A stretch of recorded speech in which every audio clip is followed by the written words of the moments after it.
চলে এলাম আমার সেকেন্ড সেমিস্টারের বর্ধমান ইউনিভার্সিটির আদরের ছাত্রছাত্রীদের নিয়ে। সেকেন্ড সেমিস্টারে মেজর যারা সংস্কৃত রেখেছো আর মাইনর যারা সংস্কৃত রেখেছো, মেজর আর মাইনরের সিলেবাস কিন্তু একই। এটা প্রথমে শুনে নাও। ধরো তোমরা সিলেবাস জানো না, কিন্তু সিলেবাস দুটো একই, কোনো পরিবর্তন নেই। এবার তোমাদের যে সিলেবাসের মধ্যে যে প্রথম যে পার্ট রয়েছে অর্থাৎ অভিজ্ঞান শকুন্তলম, তার মাত্র 4টে কোশ্চেন দিলাম প্রশ্নমান 10-এর জন্য। সংস্কৃতের সাজেশনস অলরেডি বহুবার আমি আপলোড করে ফেলেছি। 6 সেমিস্টার হোক, 3rd সেমিস্টার হোক, 5th সেমিস্টার হোক, প্রত্যেক সেমিস্টারে আপলোড আমার করা হয়েছে। তো সেখানে এই জিনিসটা কিন্তু হয়নি যেটা তোমাদের এবার মেজরে হতে চলেছে। কি হচ্ছে না, মেজর মাইনর মানলাম আলাদা করে দিয়েছে, সিলেবাস একই, এটাও ঠিক আছে, কিন্তু তোমাদের প্রশ্নের পরিমাণটা একটু বেশি রয়েছে, যার জন্য তোমাদের পার্টে পার্টে ভাগ করে তোমাদের কিন্তু আপলোড করতে হবে। কোনো উপায় নেই, কিচ্ছু করার নেই। হ্যাঁ, এবার একটা কথা তোমাদের বলে দিই, যতই পার্টে বা আলাদা করে ভাগ করা হোক না কেন, তোমাদের কোশ্চেন্সের পরিমাণ কিন্তু অনেকটাই কম থাকবে। অর্থাৎ যদি এগুলোকে এক কাছে করা হতো যতটা হতো, আলাদা করে ততটাই হচ্ছে, শুধু আমাকে আলাদা করতে হচ্ছে। এখানে যেহেতু তোমাদের সিলেবাসটা একটু ক্রিটিক্যাল রয়েছে তার জন্য। চলো বাদ দাও, দেখে নাও অভিজ্ঞান শকুন্তলম থেকে যে কটা কোশ্চেন অর্থাৎ মাত্র 4টে প্রশ্ন দিয়েছি। এই 4টে প্রশ্ন যদি করে নিতে পারছো, এইখান থেকে তোমাদের একটা বা দুটো কোশ্চেন্সই বলতে গেলে কমন চলে আসবে। তো চলো দেখে নি তোমাদের অভিজ্ঞান শকুন্তলম থেকে মাত্র সেই 4টে প্রশ্ন কি কি।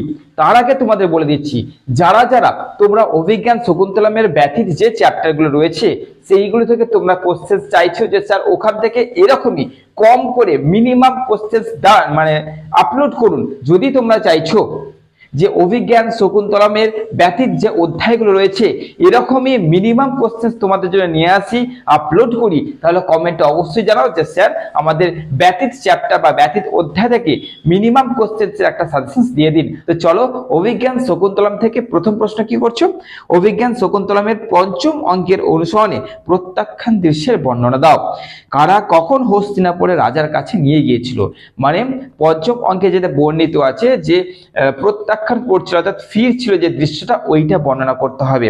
তারপরে 2 নম্বর, অভিজ্ঞান শকুন্তলম নাটকে নন্দী শ্লোকে নাট্য কাহিনীর কোনো আভাস পাওয়া গেছে কিনা সেটা আলোচনা করো, অর্থাৎ নন্দী শ্লোকটা তোমাদের আলোচনা করতে হচ্ছে। 3 নম্বর কি করবে, দুর্বাসার অভিশাপের নাটকীয় তাৎপর্য আলোচনা করো বা প্রবর্তনের যে নাটকীয় তাৎপর্য।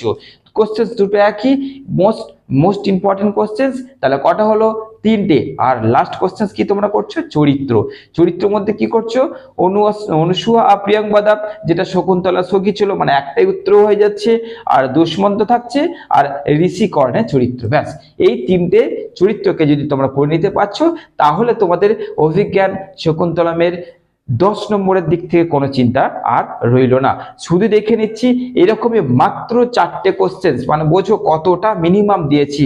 সেরকমই যদি তোমাদের সংস্কৃত মেজর আর মাইনরের যে ব্যতীত বা বাকি যে অধ্যায়গুলোর যদি তোমরা সাজেশন চাইছো যে একদমই এরকম মিনিমাম কম সাজেশন নিয়ে আসতে, তাহলে তোমরা অবশ্যই কমেন্ট করো যে স্যার অবশ্যই আমাদের দরকার মিনিমাম কোশ্চেন্সের মধ্যে বাকি অধ্যায়গুলোর সাজেশন। ওকে, কারণ সংস্কৃত বিষয়টা অত সহজ বিষয় নয়, সংস্কৃত বিষয় আদার সাবজেক্টের মতন অত হালকা নয় কো, একটু চাপের বিষয়, এবং যত তোমরা এগোবে তত এই বিষয়টা আস্তে আস্তে একটু ক্রিটিক্যাল হবে, জটিল হবে। তাই তোমাদেরকে কিন্তু এখন থেকেই মন দিয়ে ধ্যান দিয়ে আরামসে পড়তে হবে। আর আমি চেষ্টা করব তোমাদের জন্য যতটা পারা যায় কম প্রশ্ন নিয়ে রাখতে। বেশি প্রশ্ন করাটা একটু অবশ্যই জটিল হয়ে যাবে, চেষ্টা করব কম প্রশ্ন নিয়ে আসতে। তো অভিজ্ঞান শকুন্তলমের 4টে প্রশ্নের পর কমেন্টে চলে যাব আমি, শুধু দেখে নেবো যে কতজনা কমেন্ট করছো যে তোমাদের অভিজ্ঞান শকুন্তলমের বাকি যে সাবজেক্টগুলো আছে, বাকি যে অধ্যায়গুলো আছে, মিনিমাম কোশ্চেন্সের সাজেশন তোমাদের দরকার কিনা। আর অবশ্যই যদি তোমরা এখানকে নতুন হও, যদি এই প্ল্যাটফর্মের নতুন আদরের ছাত্রছাত্রী হও, তাহলে আমি বলবো না সাবস্ক্রাইব করো, এইটুকু বলবো আমার পরিবারের অর্থাৎ আমার এই প্ল্যাটফর্ম যেটা তোমাদের দ্বারা তৈরি হয়েছে, অর্থাৎ তোমাদেরই একটা পরিবার, তোমাদেরই একটা ঘর, সেখানকার সদস্য হও, এইটুকু তোমাদের বলে আজকের ভিডিও এখানে শেষ করলাম। আর শুধু কমেন্টে লেখো যে পরবর্তী সাজেশন দরকার কিনা পরবর্তী বাকি অধ্যায়গুলোকে নিয়ে। চলো ভালো থেকো, সুস্থ থেকো।